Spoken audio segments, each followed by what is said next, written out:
आज पेट्रोल की कीमत में 137 रुपये का इजाफा कर दिया गया है। अब आप क्या समझते हैं कि अब महंगाई मजीद और कहाँ जाएगी और ये जो 137 रुपये पेट्रोल महंगा कर दिया गया, आप क्या कहेंगे?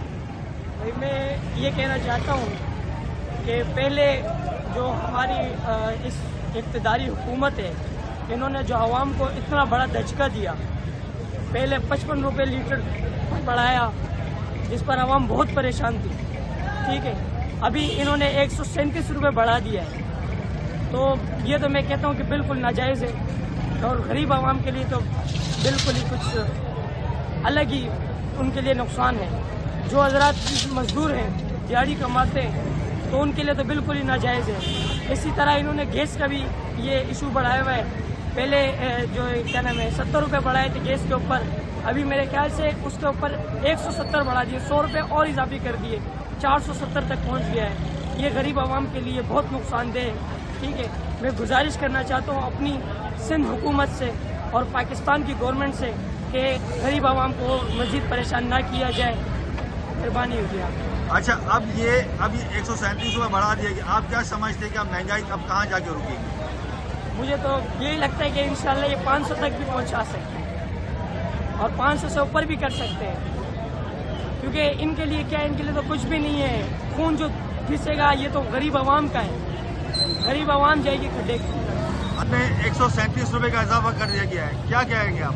देखिए, जुल्म आवाम के साथ ये आवाम जो आए रोज मर रही है यहाँ कराची में या पाकिस्तान में, लोगों के पास नौकरी नहीं है। लोग 25,000 30,000 हद 35-40 हज़ार की नौकरी कर रहे हैं, तो अगर वो 460 रुपये का पेट्रोल डलवाएंगे तो अपने घर में खाना क्या खिलाएंगे अपने बच्चों को, अपना घर कैसे चलाएंगे, वो अपने माहाना खर्चे कैसे निकालेंगे, और अगर वो रेंट पे रह रहा है तो घर का किराया कैसे देगा। तो ये एक जुल्म आवाम के साथ, आवाम को जिस तरह लूटा जा रहा है, हुकूमत को चाहिए था कि अपना बोझ आवाम पर नहीं डालते, बल्कि आप कुछ बोझ अपने ऊपर भी लेते हैं, लेकिन आपने सारा बोझ उठाकर आवाम पे डाल दिया है। जिसके बाद आप ये देख लेंगे पेट्रोल पंप पे हजारों की तादाद में लोग इसीलिए मौजूद है क्योंकि ये तंग आ चुके हैं हुकूमत से, ये तंग आ चुके हैं निजाम से, और इनका एक ही। हेलो फ्रेंड्स, देख लिया आप लोगों ने वीडियो के अंदर किस तरीके से पाकिस्तान के अंदर रोना मचा हुआ है और ओपनली लोग रो रहे हैं, ओपनली लोग परेशान हैं, क्योंकि एक हफ्ते के अंदर या आप एक महीना कहना चलें, एक महीने के अंदर पाकिस्तान का जो पेट्रोल का प्राइस है वो लगभग 150 रुपये बढ़ गया है। जो डीजल का प्राइस है लगभग 100 रुपये बढ़ गया है। पर लीटर बात कर रहा हूँ, पर लीटर इतना बढ़ गया है। इसके दो रीजन है। पहला, जो सरकार है वहाँ शहबाज शरीफ की, आसिम मुनीर की, ये चोर उचक्कों की सरकार है और पाकिस्तान के गरीब लोगों से इन्हें कोई मतलब नहीं है। वो जीते हैं जिए, वो मरते हैं मरे। इनको बहाना मिल गया कि ईरान का वॉर चल रहा है अमेरिका से, तो ऑयल टैंकर सप्लाई नहीं हो पा रहे, चलो बढ़ा दो प्राइसेस।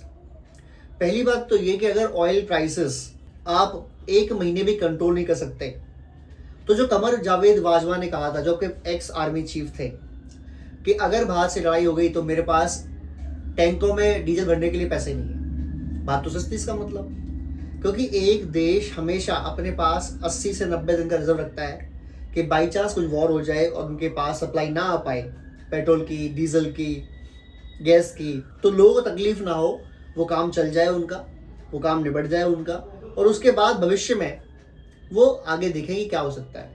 अभी ईरान और अमेरिका की जंग हो रही है। पाकिस्तान अपने ऑयल रिजर्व्स के लिए, पेट्रोल गैस के लिए निर्भर है मिडिल ईस्ट कंट्रीज पर लगभग 80%। 20% बाहर से इनका आता है, क्योंकि पाकिस्तान के पास अपनी कोई और रिफाइनरी नहीं है, तो इनके पास सीधा सीधा डीजल, पेट्रोल और एलपीजी आता है, जबकि भारत डायरेक्ट क्रूड ऑयल ले सकता है और भारत उसको अपने यहाँ रिफाइन कर सकता है और बेच भी सकता है।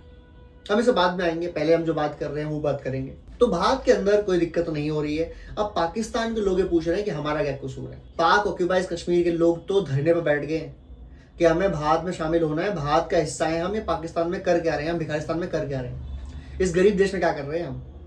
क्योंकि पाकिस्तान का अधिकार तो पूरा कर रखा है और कंट्रोल तो पूरा कर रखा है कश्मीर के ऊपर, नाम दे रखा है उसको आज़ाद जम्मू कश्मीर, जबकि है वो पाकिस्तान कंट्रोल में।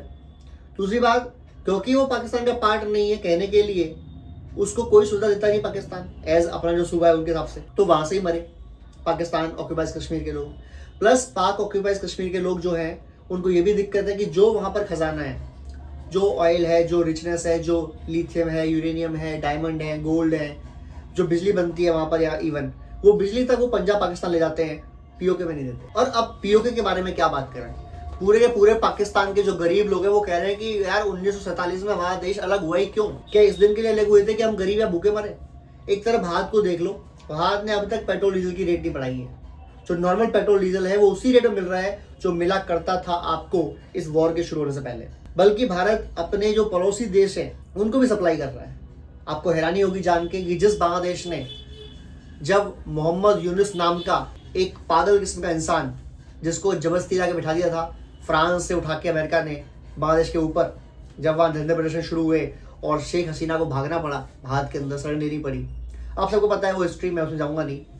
उन्होंने जैसी सरकार उनकी नई बनी है उसके बाद उन्होंने रिक्वेस्ट की भारत से कि हमें डीजल की रिक्वायरमेंट है, पेट्रोल की रिक्वायरमेंट है। और आपको जान के हैरानी होगी कि भारत और बांग्लादेश के बीच में एक पाइपलाइन पड़ी हुई है जिसका नाम है इंडिया बांग्लादेश फ्रेंडशिप पाइपलाइन, दोस्ती की पाइपलाइन। उससे भारत ने तकरीबन 7,000 लीटर पेट्रोल और 18,000 लीटर डीजल ये बांग्लादेश को दिया है। अब पाकिस्तान वाले परेशान है कि भारत बांग्लादेश की बात कर रहा है।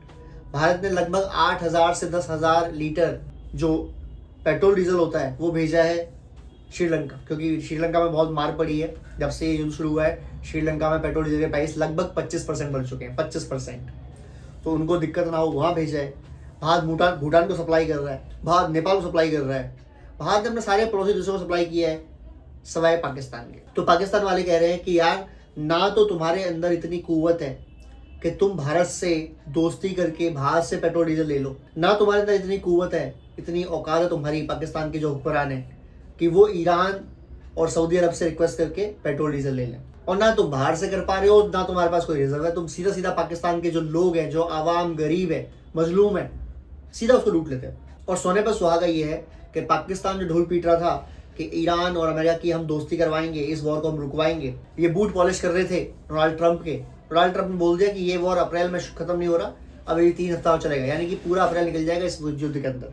और ईरान ने क्या कह के थप्पड़ मार दिया पाकिस्तान को। ईरान ने कह दिया कि पाकिस्तान बिचपति हमें एक्सेप्ट नहीं है, वो हमें मीडिएटर एक्सेप्ट नहीं है, और ये जो मीटिंग है अगर होनी भी है ईरान और अमेरिका की तो डायरेक्ट होगी और ये पाकिस्तान के अंदर नहीं होगी। लो जी, तो जो पाकिस्तान ढोल पीट रहा था कि हमारे यहाँ मीटिंग होगी, हम कराएंगे सुलह अमेरिका और ईरान की, हम दोस्ती के पैगंबर बनेंगे, पता नहीं क्या क्या बोल रहा था, वो सब खत्म हो गया। तो खत्म हो गया। और अब क्या हो रहा है? अब ये हो रहा है कि इनके पेट्रोल डीजल के दाम बढ़ने की वजह से पाकिस्तानी परेशान है, हैरान है कि 150 रुपये बढ़ रहे हैं यार एक महीने में। जिन बेचारों की इनकम 25-30 हज़ार रुपये तनख्वाह है इनकी महीने की, वो बेचारे क्या करें? क्या वो साइकिल चलाए? इसका एक रीज़न ये भी है कि डॉलर की रेट बढ़ती जा रही है पाकिस्तान रुपए के मुकाबले, तो वहाँ से इंपोर्ट जब होता है तो और प्राइस में दिक्कत आ रही है। और सुनने में ये भी आया कि दुबई के जो यूएई के शेख हैं उन्होंने बोला कि पाकिस्तान में हमारा $2 अरब पड़ा हुआ है, वापस करो, हमें चाहिए। क्या एनीवेज, पाकिस्तान जब अलग हुआ था 1947 में, उस बात का लेके पाकिस्तान को दुख हो रहा है, पाकिस्तान के लोगों को दुख हो रहा है, और वो चाहते हैं कि भारत में जल्द से शामिल हो। अब हो पाते हैं या नहीं हो पाते हैं देखना होगा। जय हिंद, जय भारत।